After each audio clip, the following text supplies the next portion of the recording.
So welcome and thank you for attending. A special thank you to Dr. Reeder for agreeing to present today. Again, my name is Kara Zakavich and I'm the Child Injury Prevention Program Coordinator at the Saskatchewan Prevention Institute.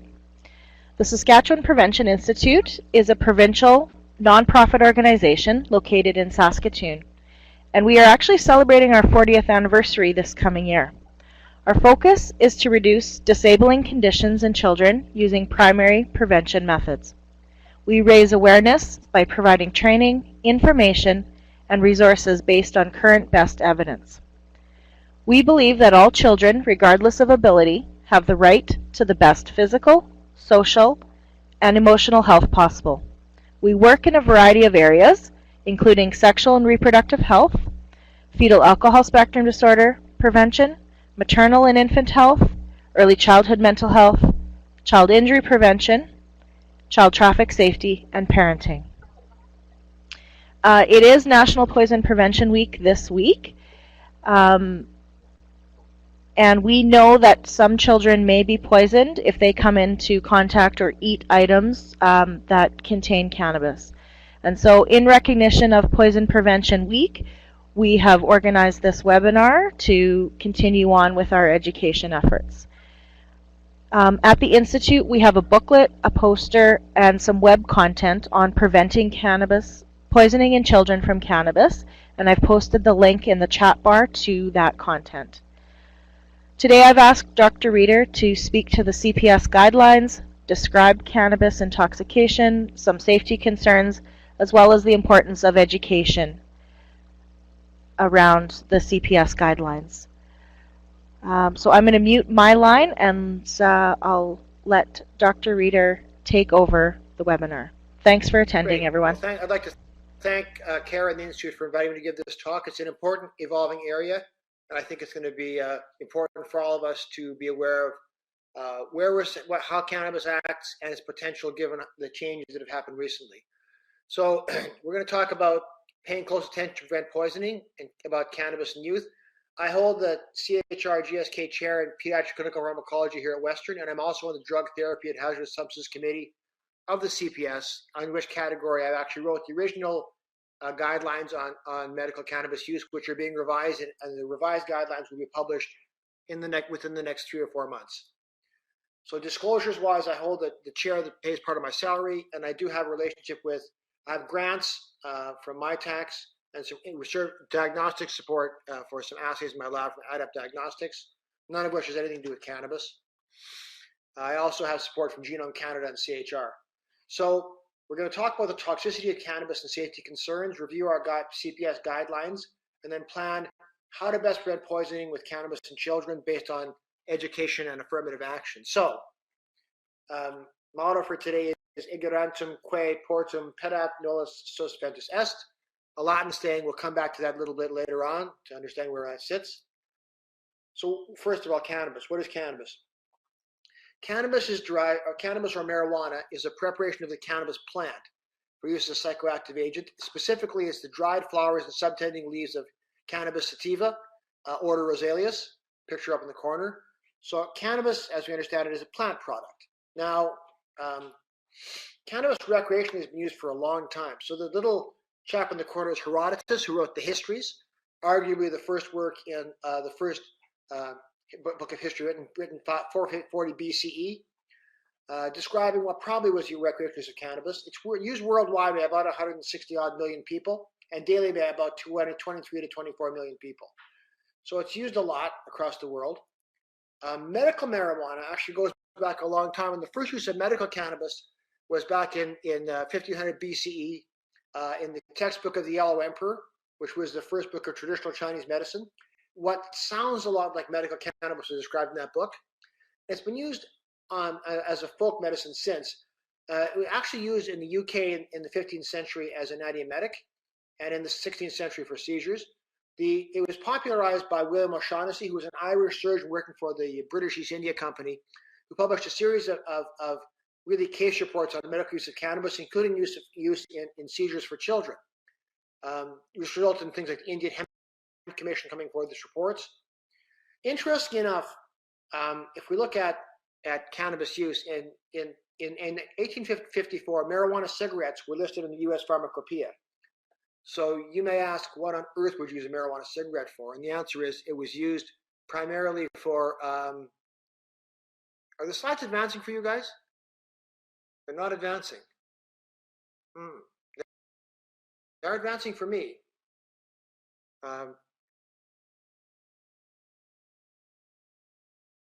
Kara, okay.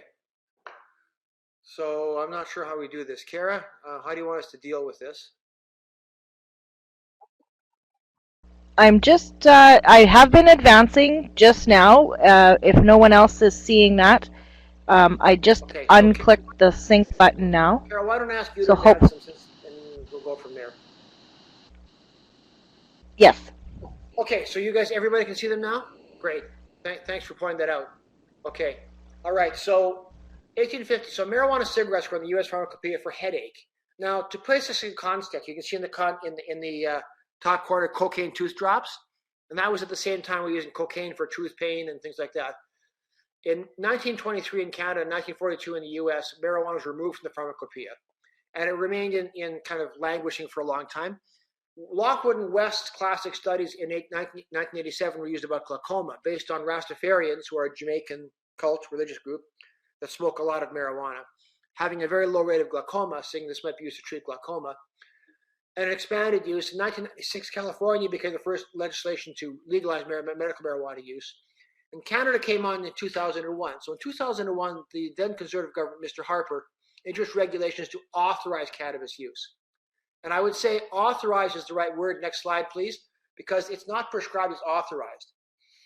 So what is it authorized for in kids?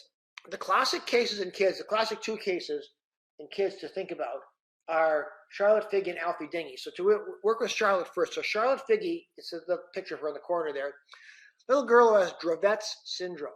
So Dravet's syndrome is a genetic epilepsy with really bad, hard to treat seizures.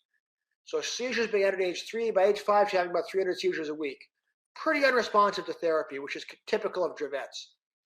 So her neurologist and her family talked about what to do, and they thought, well, let's try CBD oil based on the work of O'Shaughnessy and others, and some work that suggested that CBD, so cannabidiol, which we'll talk about in a minute, might be effective for seizures. So they went to Colorado. They moved to Colorado, which at the time was one of the few places that had legalized medical cannabis. And the Stanley brothers, who are 5 brothers, interesting family, the Stanley brothers, who have complementary skills. So one's a chemist, one's a botanist, one is an economist, another guy is into sales. So they've got complementary skills, and they actually bred a high cannabidiol. Are you not hearing me? Suzanne said you're not hearing it. Can you hear me? Can anybody else hear me?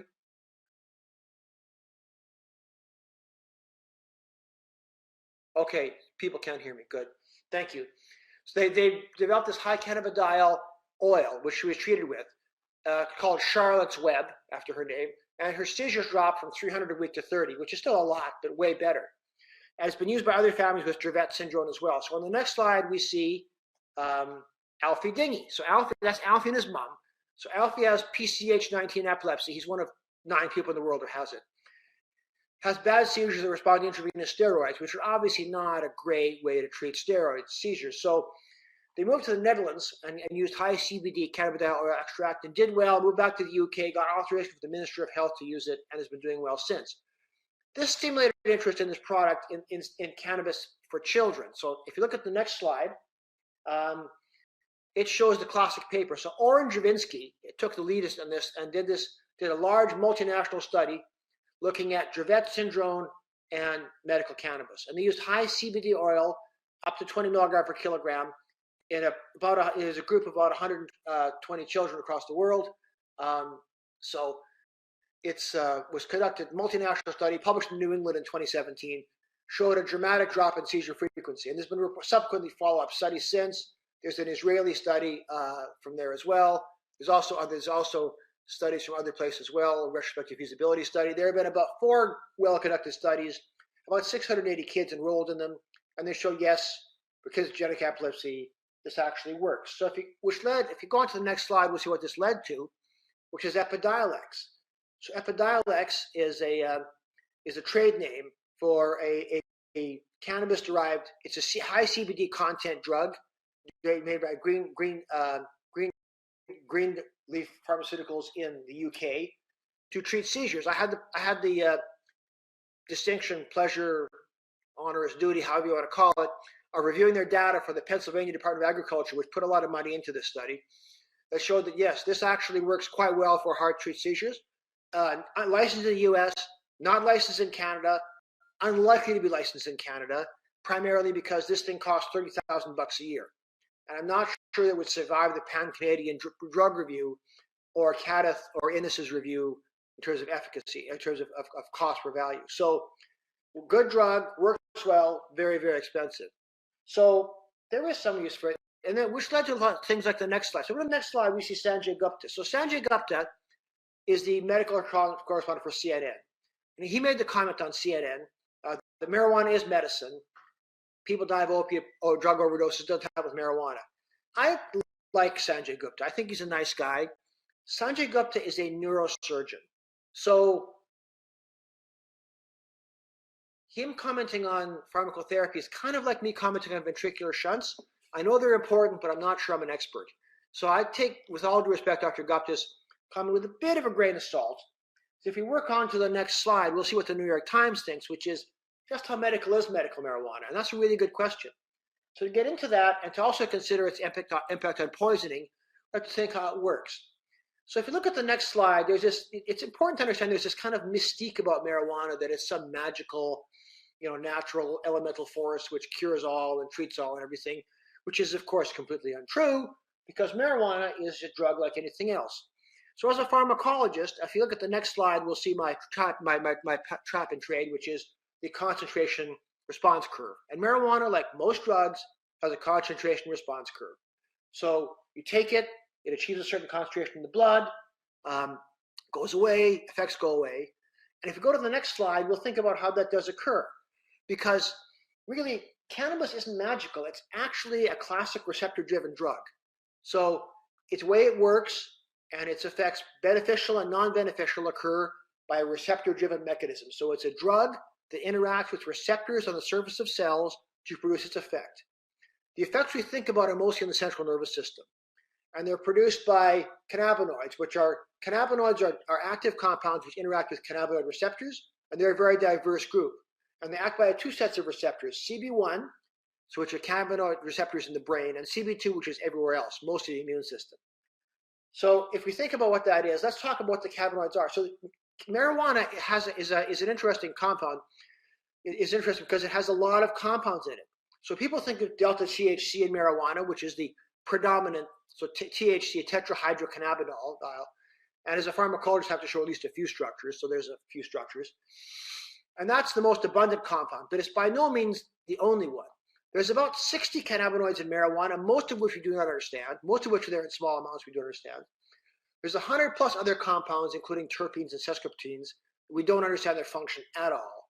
And there's a huge variation in how much THC content there is. So if we go to the next slide, we can see some of the other compounds. So THC is at the top, it's tetrahydrocannabinol, and it's actually used for, it produces the psychoactive or euphoric effects. Cannabidiol is the next one down, and that is the one that's believed to produce the anti-epileptic effect. So the top two, THC and CBD, tetrahydrocannabinol and cannabidiol, are the most abundant neuroactive compounds in cannabis. They account for the majority of it. The other ones, capiverdin, capagovril, and the other ones are thought to have other effects, but they're primarily not CNS effects, and they're present in much lower concentrations. So we move on to the next slide. Let's talk a bit about THC. The most abundant cannabinoid in marijuana, it produces the euphoric effects. For those of you who don't share my fondness for organic chemistry, that's the structure. A structure like that's going to be an interesting compound. It will cross into the brain very readily, will not be absorbed well from the stomach. It's interesting enough. So why does marijuana make this? Because why does cannabis sativa make this? It must be a reason. It appears to actually kill insects and protect from UV light. So if you're cannabis sativa, oh, I hear there's the sound off now. For safe communities at Humboldt. Let's wait for a second, see if everything's working here. Okay, good, sound is working. So Plants are very pragmatic. They don't make things unless there's a reason, and it appears to actually kill insects and protect the plant. What's interesting about THC is if you look at the next slide, it trends over time. So way back when, so I'm a University of Saskatchewan graduate. I went to medical school in Saskatchewan, graduated in 1980. So when I went to medical school in the 70s, not that I can have any personal experience with it, but THC content was about 2% of what's present in a plant. And it's risen steadily and dramatically. So this is just 2003, but if you go to 2020, THC content could be as high as 15 to 20%. And this is because of selective breeding. So people like the Stanley brothers, who have less altruistic motives, have been breeding more potent strains of cannabis. And that's because if you're marketing a legal drug, if it's more potent, if it's more potent, then you're likely to get more cells. I see Wanda can't hear now. Unfortunately, I can't do anything about that. I'm hoping that the connection will kick back in. So one hopes that. So that's why it's been more potent. So let's consider the pharmacology of THC. Going on to the next slide. What do we know about it? Anything with that amount of aromatic rings is poorly water soluble. The other thing about THC, as with most of the cannabinoids, is they have to be decarboxylated. So why do people smoke marijuana? Well, first of all, it's a good way to ingest it if you want to. But the other thing is smoking decarboxylates it. So for the drug to be psychoactive, it has to be decarboxylated. It has to be either baked or smoked. And how does it act? It acts at the CB1 receptor, and it's gotten rid of by metabolism in the liver. What's important about that is that this metabolism is by a bunch of systems that metabolize other drugs.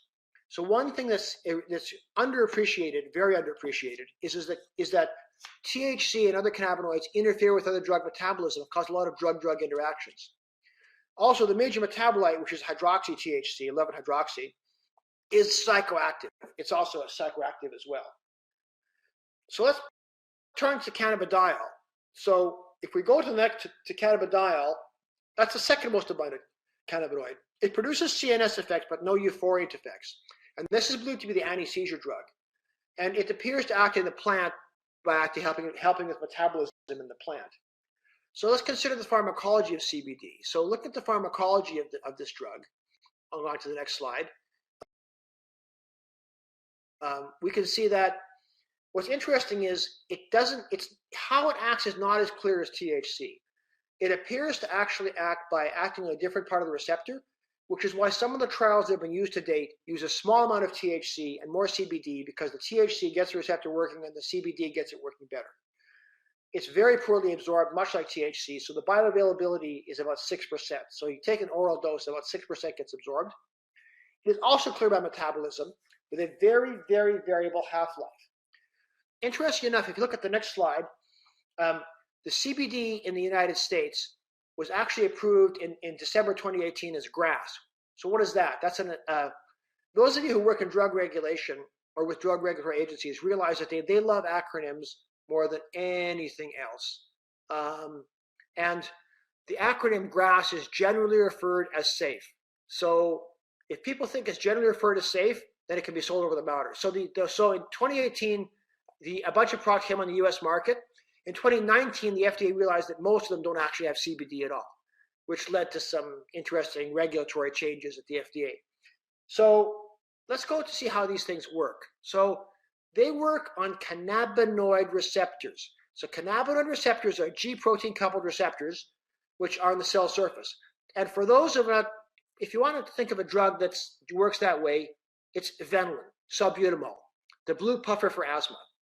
So if you or a family member or one of your kids or your nephew has asthma and they get a wheezy, they'll take the blue puffer. And the blue puffer, they shake it, they take it, gives salbutamol. Salbutamol is a beta agonist. So it goes into the lung and acts on the beta receptor, which is a G protein coupled receptor. They're on the surface of the cells. They're called, for people who work with them all the time, they're called 7 spanners because they have 7 transmembrane domains, and they think it's a cool name. But they act that way to quickly produce a response. So engagement with the drug cannabinoid receptor produces a drug effect. And if we go to the next page, the next slide, we'll see where this drug effect occurs. which is in the brain, CB1 receptors, and the immune system, CB2. So not very much is known about CB2 receptors, but a lot is known about CB1 receptors. So the drug, so tetrahydrocannabinol works pretty well with the CB1 receptor to produce its effects on the brain and body. And there are, if you think about what the targets are, if you go to the next slide, there are actually 3 groups of cannabinoids. We make cannabinoids ourselves, endocannabinoids. So we don't have cannabinoid receptors to work for. So THC will give us euphoria. We have them because we have a series of endocannabinoids that are involved in metabolism. The plant cannabinoids share endocannabinoids, but are not regulated as well. And of course, synthetic ones are made in the lab. So those are that have compounds that interact with things. And what the effects, if you look at the next slide, there's just a cartoon showing the effects. So red eyes, dropping intraocular pressure, dry mouth, heat or cold sensation, increases heart rate, muscle relaxation, and of course, for THC, euphoria, and for CBD, anti-seizure effects. Now, if you go back to the next slide, we'll remember that we talked about decarboxylation. So you have to actually have activation of this drug, either by heating it, during the preparation of cooking it or preparation of making it edible, or by smoking it, or it doesn't work. And the bioavailability of both THC and CBD is low. It's between 4 and 12%, which means that you're going to not absorb most of a drug that's given orally. The maximum concentrations are achieved in 1 or 2 hours, but they can have late effects. It's distributed widely through the body. So the volume of distribution of 2 liters means it's stored in fat. It also means it gets into the brain pretty easily. It's gotten rid of by metabolism, and it lasts a long time. So you can find drug in the body for up to 36 hours later, longer for the drug metabolites. And where does it go in the body? So if you look at the next slide, we'll see what happens is it first goes into the blood, and then it goes into the brain, which is what you expect a drug that's that fat soluble. And then it eventually winds up in fat, where it stays, as you can see by the bottom, for an awfully long time. The bottom 120, so that's 120 hours at the bottom. So this is from a single dose. You can still see things 120 hours later. So this is a drug that lingers for an awful long time, and it's very variable. So the next slide shows a paper published, some big data published in Clinical Toxicology last year. And this looks at a series of kids being treated with cannabidiol, look at the kinetics. And if it looks like the Milky Way galaxy, it's because it is, because this group of 10 different children every one of them has a different kinetic pathway. So you can see that they're all over the place. There's not a really very uniform kinetic pathway, tons of variability in drug clearance. So it's highly variable as to how quickly children clear the drug. This is important because if you look at the next slide, we're talking about drug-drug interactions, and they interact with a bunch of different metabolizing enzymes. So the one I'm going to talk about primarily is 3A4. So CYP3A4, cytochrome P450-3A4, in the jargon of my trade, is the major drug oxidizing enzyme. Accounts for half of all human drug oxidation, including a ton of psychoactive drugs. So many of the anti-seizure drugs are metabolized by this system. So in Dravinsky's study, if you think back to that study we looked at from the New England Journal of Medicine in 2017, most of those kids were on one of these other drugs. So the question comes, did they get the seizure control because CBD is so great, or because the other drug concentration got shot through the roof? And the answer is nobody knows, because we didn't check that. That may have an implication. So that's an interaction. But let's talk about safety of the safety. So if you go on to safety, marijuana and overdose by itself does not kill anybody. At least it doesn't appear to be. It may increase risk for motor vehicle accident. There's some conflicting data from Colorado on this. But it does cause altered level of consciousness, confusion, tachycardia, and there's no antidotes available for it. So even though we know about it, there's no antidote. On the topic of this, just for the next slide to mention this, because it's an interesting toxicology issue, is the cannabis hyperemesis syndrome. So we're seeing this increasingly in teenagers and young adults, and this is where you get severe nausea and recurrent abdominal pain in a heavy recreational cannabis user. Regular antiemetics, almost no value. Ondansetron hardly works at all. Hot showers may make you feel better, and a topical irritant such as capsaicin also may be helpful. Some people use the thing where they use an alcohol swab and pass it under the nose. thinks it may work. There's a one small study that says it doesn't work any better than ondansetron. Some people in the emerge think haloperidol works better, but nobody knows. But the only real treatment is getting to stop using cannabis, which for a significant recreational user is a problem, because that's the last thing they want to hear. So that's a problem with recreational users. What about medical users? So if you go to the next slide, if you publish a paper in neurology, or epilepsy, this kind of neat is they put your picture on it. So that's Lauren Treat, who seems like a nice person, who was an epilepsy fellow at the University of Colorado, and she studied pediatric epilepsy patients being treated with CBD. What she found was basically that about 1 in 6 patients stops using it after a year. And why is that? It's primarily because of adverse events. So if you go to the next slide, what were the adverse events? You can see there's a variety of them, but a lot of them are CNS: somnolence, drowsiness, some anorexia, which is interesting for a drug because THC does quite the opposite. It actually makes you hungry, but CBD does not. Some kids had an increase in seizures. There was abdominal pain. There was also some diarrhea. So there's a variety of symptoms. And if you go to the next slide, what's interesting is in a subsequent study done in developmental medicine child neurology, the symptoms appear to be significantly dose-related. And this is important because the amount of CBD used to treat refractory seizures is very high, 20 milligram per kilogram in Dravinsky's study. And given that, that's a fairly high dose, and we can see it's associated with a reasonably high incidence of adverse effects. So somnolence occurs in about 1/3 of patients at the high dose, less at the 10 dose, and of course with placebo much less. So the adverse effects appear to be dose related. So those are effects of treatment. What about recreational effects? Well, if you shift to the next slide, despite what people say, there are long-term effects of recreational use. And if you look at cohorts of people, basically cohorts of heavy users do appear to have an increased risk of non-completion of school, decrease in what we call good long-term outcomes like job satisfaction, life success, increased risk of depression, anxiety, and a big increase in risk of psychosis. The 2 papers at the bottom from Lancet suggest it's about 1/4 of all new onset psychosis in young adults is related to heavy cannabis use, which of course is troubling. Equally troubling is the next slide, which is from the Harvard Neuroimaging Group. This is a paper they published in the Journal of Neuroscience in 2014 looking at heavy recreational users and again, this is recreational users of more high THC products versus non-users in adolescents. And they show there's a difference in white and gray matter in the amygdala and nucleus accumbens. Basically, the shift in white to gray matter in a bad direction occurs in heavy recreational users. And subsequently, the next slide shows us a follow-up study done in 2019. And these are volumes showing different volumes, basically showing that frequent cannabis users have significant changes in some of the brain architecture and neurochemistry, which suggests to us that we should use it with caution. Now, the next slide is from a very good paper for those of us who actually are doing hands-on work with patients. The Canadian Family Physician published its guidelines in 2018.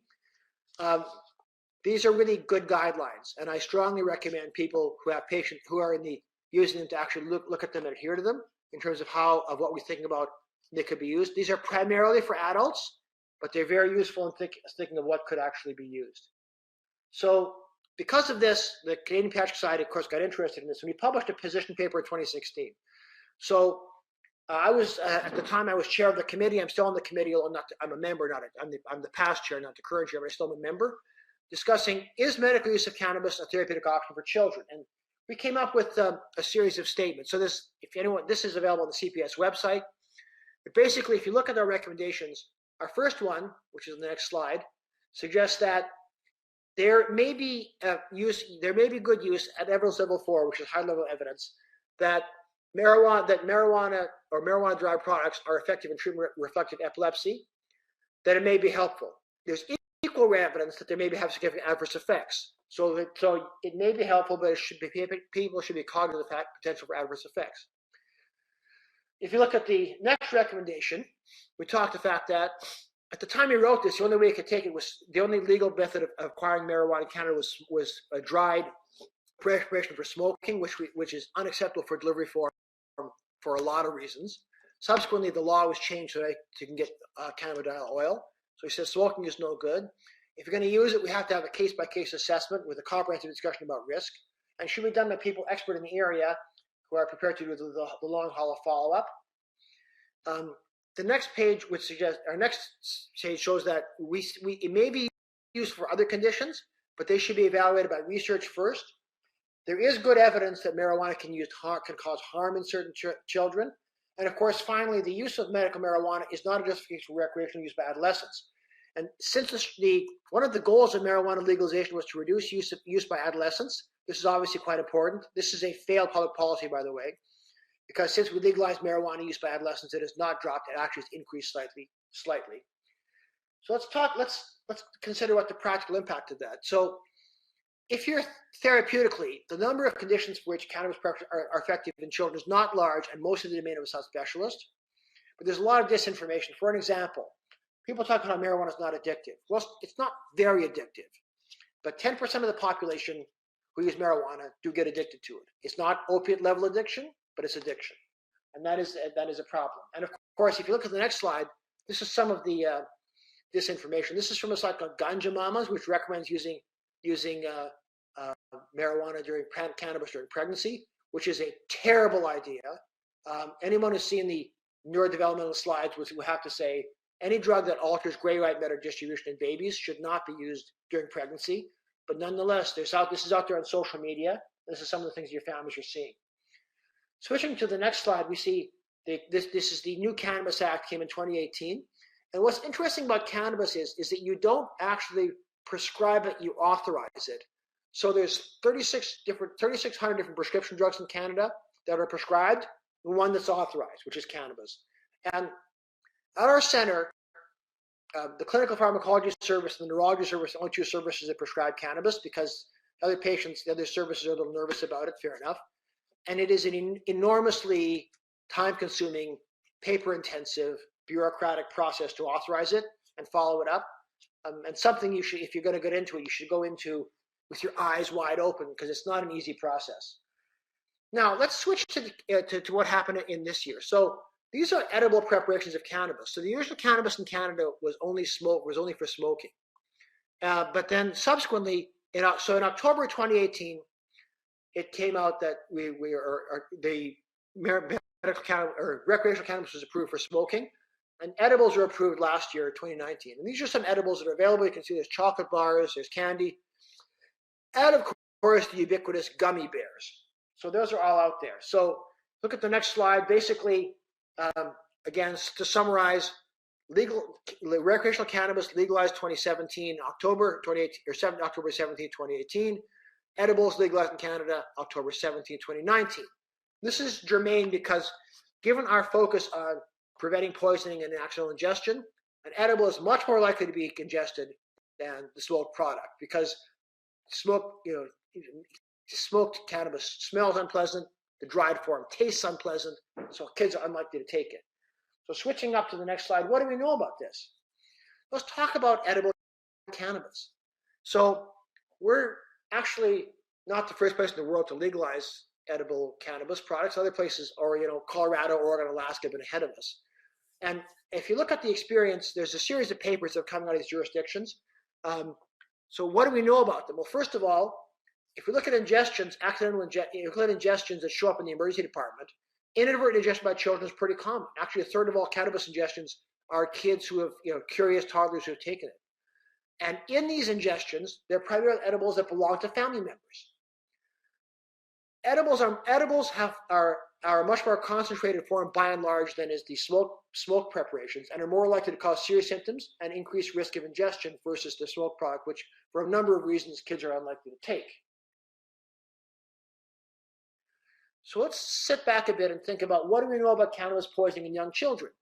So there are some papers on this. So if you look at the next slide, we can see that in young children, if you look, and here we're talking about kids under 5, the majority of cases in the literature are due to edibles. The commonest symptom is decreased level of consciousness, and the commonest source is recreational edibles from family members. What's interesting is, if you look at where they come from, in about 3/4 of cases, family members deny availability. and this comes out usually subsequently later. And also, repeat ingestions are actually reasonably common. And again, these are repeat ingestions from recreational edibles from the family. This is a Spanish paper, Emergencias from 2018, which confirms this in Spain, and there's data from Colorado and Oregon and Alaska suggesting the same. If you look at babies, so sometimes very small children will get into them. What's interesting is we talk about the variability in metabolism. It's very pronounced in young children and infants. So for THC, this study, it's a very nice study out of Philadelphia, found a 20-fold variation in serum drug concentration. So among these kids with ingestion, there was 20 times different concentrations, with very high concentrations being associated with seizures. So there are potentially serious presentations. And if you look at the next slide, how do they usually present? So almost uniformly, they're at an altered level of consciousness. They can have to be hypotonic. They can have lethargy in high doses seizures. Basically, the Spanish paper and the experience from Colorado was suggested if a young child shows up with acute neurologic symptoms of unknown origin, always suspect cannabis ingestion. And GI discomfort can be a symptom as well. So that's how they present, but what do we do about them? Management is entirely supportive. So excellent supportive management is what's not, excellent supportive care is what's needed, and observational resolution of symptoms. Now, this is important. You may remember we talked before about how long these drugs linger and how very variable metabolism is. So these kids can have symptoms for a long time, much longer than you'd expect. So you may have to observe them for a long time, and there is no antidote available. So there's no antidote that could be available. So what are some of the issues facing us? Well, one of the big issues is what's interesting is that we mentioned before how they're more likely to be associated with serious injections because they can have relatively high concentrations. So you can get 3 to 5 to 10 milligrams of THC in gummies and portions of chocolate bars fairly commonly. And what's also a problem is variation. So if you go into the Costco, ignore the empty rolls of toilet paper, and go into the vitamin rack and pick out 100 milligrams of a jar with 100 milligrams of omega-3. In that jar, you can be pretty sure that every capsule or every gummy will have between 99 and 101 milligrams. In that jar, the jar behind it, jars from last month, jars from next month, will all have about the same. In sharp contrast, there's some now, the Canadian data on this is sparse to date, but the data from Colorado is pretty convincing that you buy a jar of THC containing gummy bears, and the concentration can be tenfold within the same jar, let alone across lots. So the batch-to-batch variability is not great. I think the people who make edible cannabis products are not used to uniform demanding standards which the vitamin manufacturers adhere to. So there can be a wide variability in concentration. And of course, you mentioned there's no antidotes for these in case of accidental ingestion. So what is the take home from this? So if we think of this, if we look at the jurisdictions in which it's been legalized, Oregon, Alaska, Colorado, it is likely that we're going to see an increase in ingestions from cannabis edibles, likely coming up from children. And this will come from edible cannabis products that the family members purchase and have in their home. So what's the take home from this in terms of prevention and education? So when clinicians are aware that families have cannabis products in the home, as part of your being proactive, anticipatory guidance, it's important to actually talk about home safety and poison proofing. Having one cannabis ingestion does not prevent another, because repeat ingestions by our Spanish experience in Spain and Colorado would suggest they do happen fairly frequently. So it happens once, it may happen again. And I think that points the importance as well of after one ingestion, making sure that there's a good discussion about home safety and child proofing. So I think that this suggests to us that they're going to happen. It's from products that the family has. We can prevent it by good home and by good education. We can prevent repeat episodes by further education. And of course, in our common goal of trying to make things safer for kids, this is an important thing for us to be aware of. And this is the thing that many people don't think about. So I think spreading the message out that if it's a cannabis ingestion, it's probably for something in the home, and it's probably something you can get into again. It's really important for our colleagues in emergency medicine and in acute care settings in the front line, because those are the people who are going to interact with the children that show up, and that's the message parents need to hear. And that's important because if you look at the next slide, we're going to return back to our original Lato motto. So ignorantem quam portem pedat nullis suspensus est.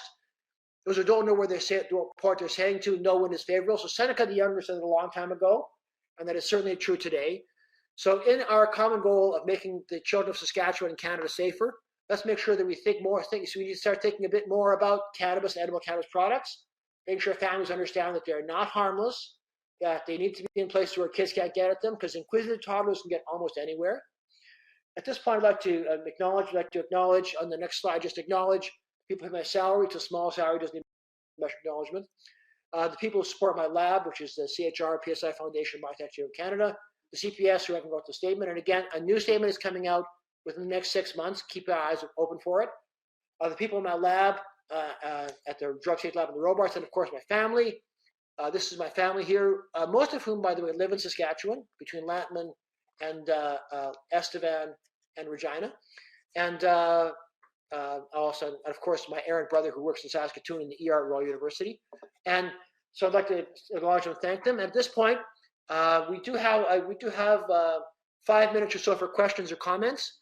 So if anyone has any questions or comments, please share them. Otherwise, Kara's recording this webinar. She said the sound is pretty good, so I'm hoping that people who have patchy connections can pick it up later. If anybody has any questions about this or wants to pursue it further, I'm easily reachable through the Western website, and my email is mreeder, so it's mrieder at uwo.ca. That's mrieder at uwo.ca. So again, thanks for everybody for listening. Happy to field any questions, and if you haven't had a chance to have a look at the webinar and come with something later, just reach out.